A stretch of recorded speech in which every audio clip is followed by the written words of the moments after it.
Hello and welcome to our Happy Thanksgiving edition of our Midweek podcast. My name is Jerry Hendricks. This is T. Hamilton. Uh-oh, I've been downgraded. No, how is that a downgrade? It's because you usually say my good friend T. Hamilton. And you just said, We are good here's T. friends. Hamilton. We are good friends. Is it because I don't like Thanksgiving as much as you? I didn't know that you didn't like Thanksgiving as much as I do. Well, Advent's my favorite. So. Well, we're almost there, Teak. We're going to talk about both of those today. Yes. All right, well, I'll let you start then. Okay. We've been absent for a couple of weeks, I think. Mm-hmm. At least a week, I know. Yep. Maybe two. And didn't want to miss the opportunity to get together and talk about upcoming things here at our church and kind of celebrate those things that have gone on in these times when we weren't here. Yep. Last week you were in beautiful tropical Waco representing Yes. for BGCT, and I was in It was dull, warm. boring Tampa, Florida. Okay, now I see why you threw down the tropical word for Waco. There we go. Anyways, but how was your conference? It was excellent. Yep. It was really good. It's always good to get away for the refreshment part of it. Right. But yeah, there were like 3,000 something youth ministers there, and so that was cool. Yeah, it was, I bet. I never did the National Youth Workers deal. Really? Yeah. You like conferences? I do.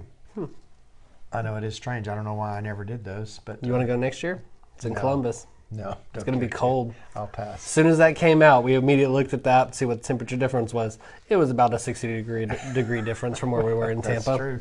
Well, hey, you could have stayed in Texas and it would have been probably the same weather That you is had true. in Tampa. But When we flew out, 71 degrees, landed 53 degrees. I was like, what happened? wow. Well, it's been fun. I just got through walking through the church, talking to the Bedgoods who are doing the decorations for our church, or kind of leading that charge. I know they've had several people helping them, but have some new things going on this year. Yes. I was way excited to even think about it, but once seeing it, I was overwhelmed. Well, good. What'd you think? I like it. But it's always my favorite time of year. It's like the most depressing Sunday of the year for me is when we take all the decorations down. Oh, it is. Or when It's they're rough. gone, you go from like all this beautiful symbolism and color and everything to the worship center. Yeah, it is pretty bare. Yeah, it is. Or you don't think about, or I don't think about it as being bare until you start taking all that down. Yep. About summer, you're more concerned about air conditioning than you are what it looks like. Correct. But then you get it back in December, you're like, yes! And then January, like, oh. So true. And it is, we're in that rhythm where I think this year I've noticed in particular, we got real busy. Our schedules got real busy as it came into the Advent season. And so, but it's on the calendar. It moves on. Yep. And it's time for all that stuff to be put together. Yeah, it starts this Sunday. It does. And but everything looks nice. One of the things that we talked about when Laura met with us, Laura Bedgood actually kind of heads us up for us in decorating in the church. And we talked about two distinct things when we look at our decorations and the way we want to do it as a church family. And one of the things that Laura talked about was how important she felt it was that the church looked like Christmas, because a lot of folks, their homes might not look like Christmas, Right. whether they're elderly or whether they just don't take time to decorate to the degree that we might up here. And so there ought to be some consistency, as we talked about it, in what we're able to provide in order to help people feel a part of Christmas. We're one of those families.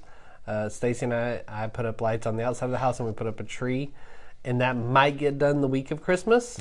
Okay. And we might do that December 24th, but we make up for it by keeping them up till Easter. Well, there So you that go. helps.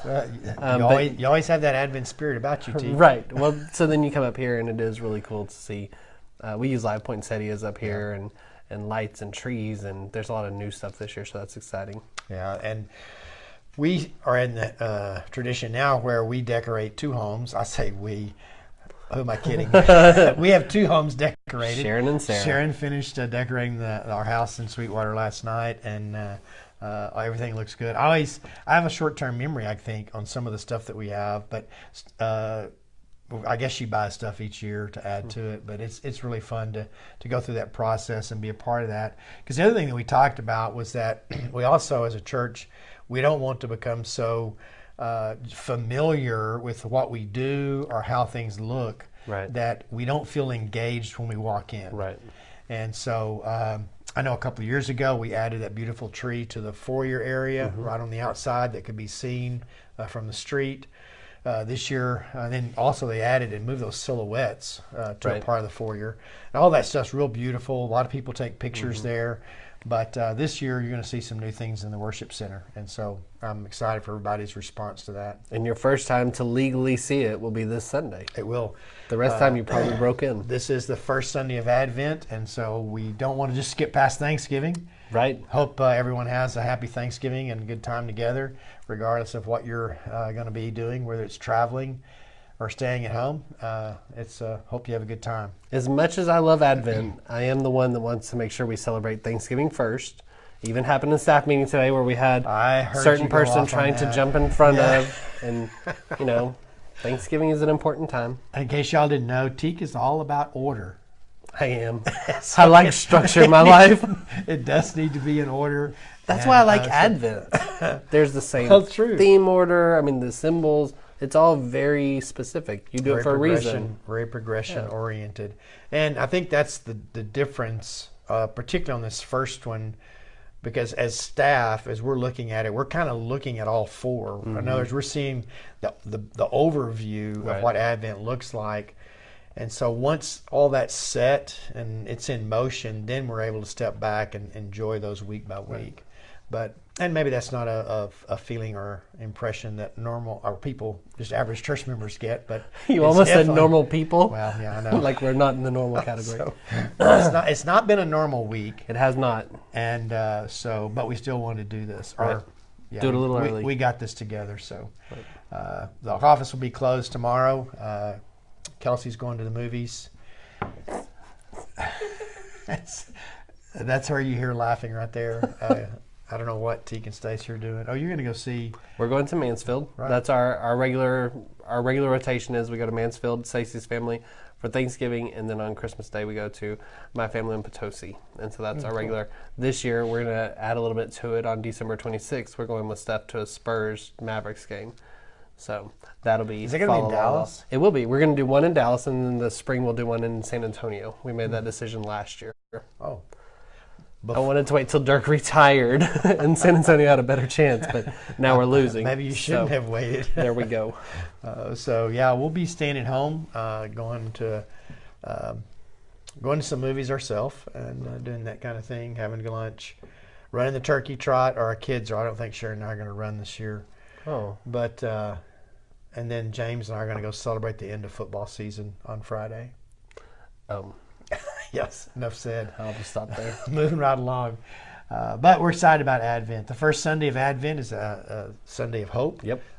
It's that, if you remember on the texts that are presented there, it's that text that talks about the return of Christ, which if you're not familiar with lectionary or Advent, that may seem strange, but really it fits in line with remembering that Christ has come. The whole kind of sets that Advent in motion. But also that Christ will come again. Right. And so that's the dual message that we deal with on that first Sunday. And it's a little bit different. It just seems different. I mean, having to, the last few years, speak on those passages, I find it a little bit difficult. I'm not sure how these more experienced speakers do that. But I don't know. We got, your first time here when you weren't even the pastor yet was during Advent. That's right. I shared with our staff this morning that even though I've not had my anniversary of 5 years yet, I always feel like I've been here 5 years once, or the next year once Advent arrives, because that's how I got acquainted with the church and kind of what led me to putting my name in and then showing up on the scene not long after. Yeah, 2 months after. Yeah, no, it was quick. It's been really crazy. But anyways, we're looking forward to Sunday. Besides just the celebration of Advent, the other celebration that we've been talking about for some time and talking to folks about is baptism. Yes, that's this Sunday. So we'll have one of our children baptized by his dad, Jensen Doggett, and Daryl will be baptizing him, and then you'll be baptizing 2 students from your student ministry. Right. Journey and Caleb going to be baptized also. But it's cool for me, and I'm sure it is for you too, to get to see a dad baptize his child. Oh yeah. And that's just exciting. It's an experience. And it reminds you that in the Great Commission, Jesus says, "Go and baptize." It's not just you and me who he tells to do that; it's Christians, and so it's a really cool picture of that he's living out the Great Commission in his family. Right, and the other thing on Sunday, with having from two different ministry areas, I think it's exciting for us as church to see the different people and passages that those kids have gone through, and the different Bible study teachers. Lisa and I are going to do the covenant for that process, and so it's really a neat time. So we'll be doing that. We'll be singing Christmas songs. Yep. We'll be singing only Christmas songs. Well, not singing that one. Oh, man. Even though you may be singing it in your heart. I will. Starting on Friday. True. Anyway, it's going to be a great Sunday. We're going to kick it off Advent. Come check out the decorations and the fun times with us. It's going to be really neat as we move into this season. Candles is also probably my favorite thing. I do love the decorations, but I like the color of the candles and the significance of that. But we'll meet this Sunday at 10:30 for worship. Hope that you can be there with us. See you then.